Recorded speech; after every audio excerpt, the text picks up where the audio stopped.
All type tips and blog video চ্যানেলের পক্ষ থেকে ভিডিওটি স্টার্ট করার জন্য আপনাদের জানাই অসংখ্য ধন্যবাদ।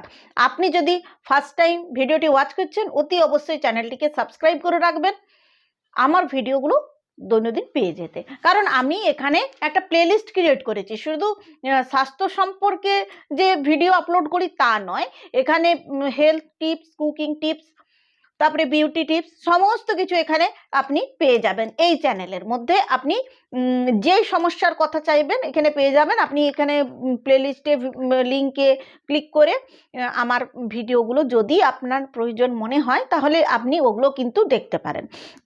আজকে আমার আলোচনার বিষয় হলো যে হাঁটু ব্যথা। আগে তো শোনা যেত যে বয়স হলেই হাঁটু ব্যথা করে, কিন্তু এখন তো 20তেও অনেকে কাবু হয়ে পড়েছেন এই হাঁটু ব্যথার সমস্যায়। রোজকার কাজের জেরে হাঁটু ব্যথা, কোমরের ব্যথা, ঘাড়ে ব্যথা, স্পন্ডিলাইটিসের মতো ব্যথার কথাও আমরা শুনে থাকি ঘাড়ে। তো কেন এগুলো হচ্ছে? অনেকের জীবন লাইফস্টাইলের পরিবর্তন এসেছে। আগে আমাদের যে ঘোরাফেরার ব্যাপারটা চলতো, কিন্তু এখন সেই ঘোরাফেরার খুব একটা ইয়ে নেই, খুব একটা ব্যাপার নেই। আমরা বাড়িতে বসেই কাজ করতে পছন্দ করি। এই জন্যে আমাদের এক জায়গায় বসে থেকে কাজ করার জন্য হাঁটা চলার ব্যাপারটা কমে গেছে। তাই আমাদের ব্যথা আসছে, বেশ ব্যবহার হচ্ছে না, আমাদের হাত পা গুলো নড়াচড়া করছে না। এক জায়গায় যখন স্থির হয়ে টানা বসে থাকছি তখন সেই সমস্যা, যখন উঠে দাঁড়াচ্ছি সমস্যা যেন মাথা চাড়া দিয়ে উঠছে। আর এই ব্যথা কমাবার জেরেই আমাদের খেতে হচ্ছে মুঠোভর্তি ওষুধ। ওষুধ না খেলে রিলিফ পাবার তো কোনো উপায় নেই, আর ওষুধ খেলে বাড়তে পারে রোজকার সমস্যা। এত সমস্ত কিছু ভেবেই দেখা যাক না লাইফস্টাইলের কিছু পরিবর্তন এনে এবং প্রাকৃতিক কিছু উপায়কে ধরে যদি আমরা এই ব্যথা কমাতে পারি। তো এমন কি কি টিপস আছে যেগুলো অ্যাপ্লাই করলে হাঁটু ব্যথার থেকে রেহাই পাবে, সেগুলোই আজকে আমি আপনাদের কাছে সেই টিপসগুলো আলোচনা করব। যদি এই ভিডিওটির সম্পর্কে আপনার কোনো কোয়ারি থেকে থাকে আমাকে অবশ্যই all type tips and blog video চ্যানেলের কমেন্ট সেকশনে আমাকে লিখুন, আমি আপনাদের সমস্ত প্রশ্নের উত্তর দেব। আমার ফোন নাম্বার 9733970544। এই নাম্বারে কিন্তু ফোনও করতে পারেন, অথবা যদি ফোন করতে অসুবিধে থেকে থাকে তাহলে কিন্তু এই নাম্বারে আপনি হোয়াটসঅ্যাপ করতে পারেন।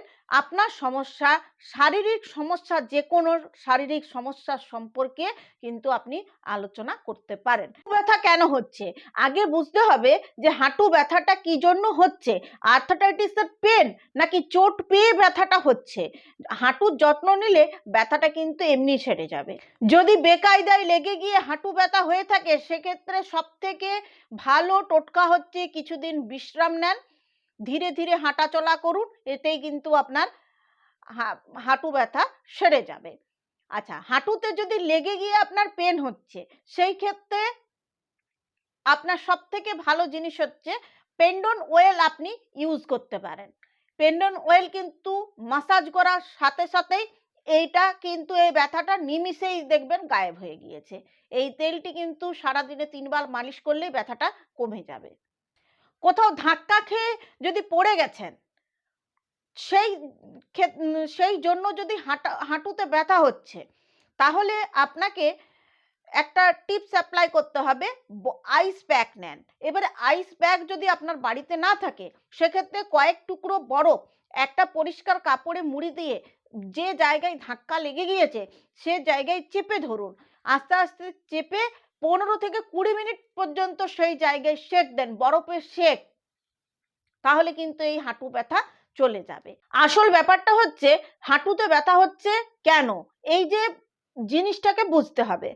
এটা যদি আপনার আর্থ্রাইটিসের পেন হচ্ছে নাকি আপনার কোথাও আঘাত লেগে ব্যথা হচ্ছে, মানে কি কারণটা আগে খুঁজে পেলেই কিন্তু এইটা কিন্তু সলভ হয়ে যাবে প্রবলেমটা। সবসময় যে আঘাত লেগেই আপনার ব্যথা হবে হাঁটুতে এমন কোনো কারণ নেই। কারণ আমরা এখন অনেক কম বয়সীদের মধ্যেও এই ব্যাপারটা খুঁজে পেয়েছি যে হাঁটুতে ব্যথা হচ্ছে, বসতে উঠতে পারছেন না, হাঁটু ভাঁজ করতে পারছেন না, হাঁটু ভাঁজ করতে গেলে কটাকট শব্দ হচ্ছে।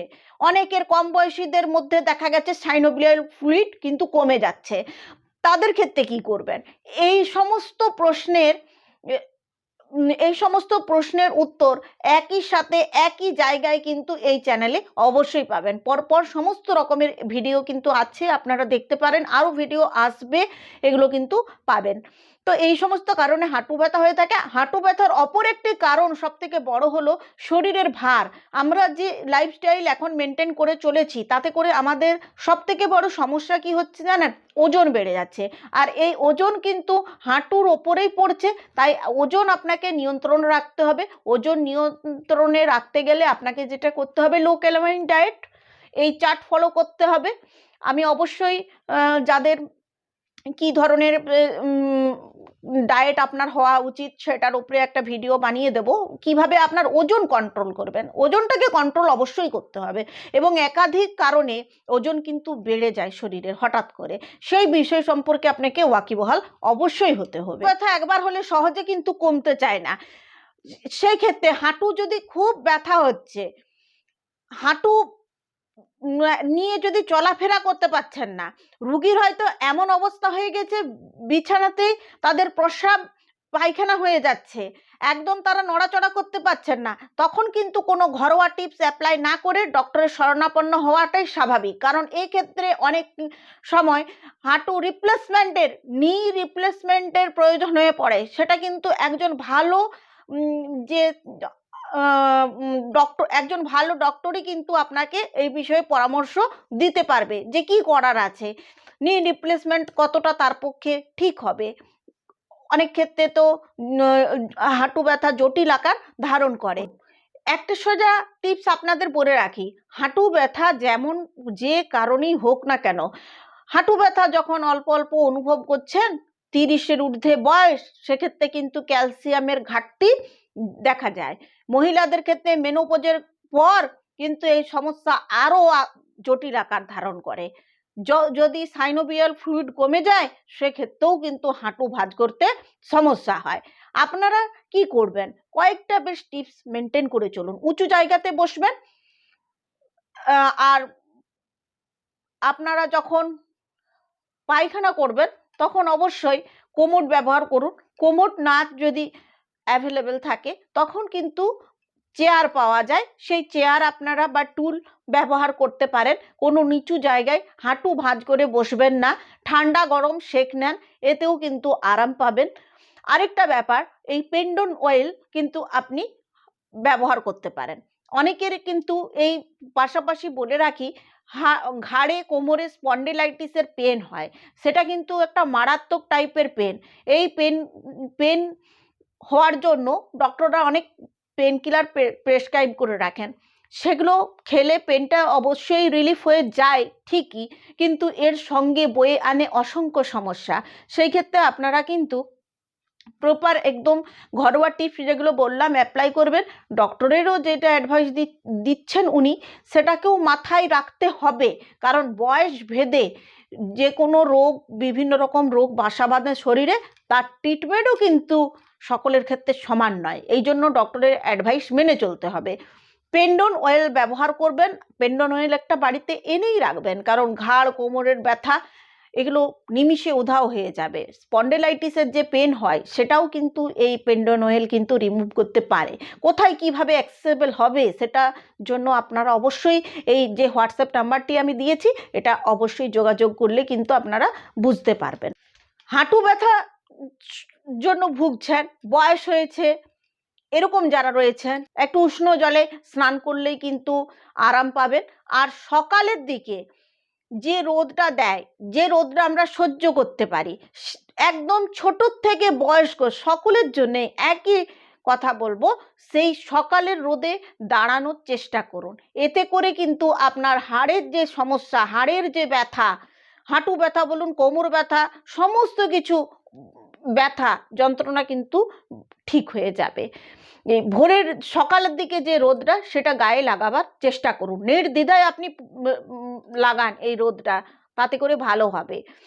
যখন গোড়ালি বা তে ব্যথা বেশি হবে, পায়ের পাতা ব্যথা বেশি হবে, এরকম টাইপের পায়ের তোলায় ব্যথা হবে, রাত্রিবেলায় পায়ে ছুঁচ ফোটার মতো যন্ত্রণা হবে ঘুমানোর সময়, এরকম সমস্যায় যারা ভোগ করে থাকেন, অবশ্যই একটা আমি টিপস বলে রাখি, 1 গামলা গরম জলে অল্প লবণ দিবেন, তারপরে সেই গরম জলে পা ডুবিয়ে রাখুন।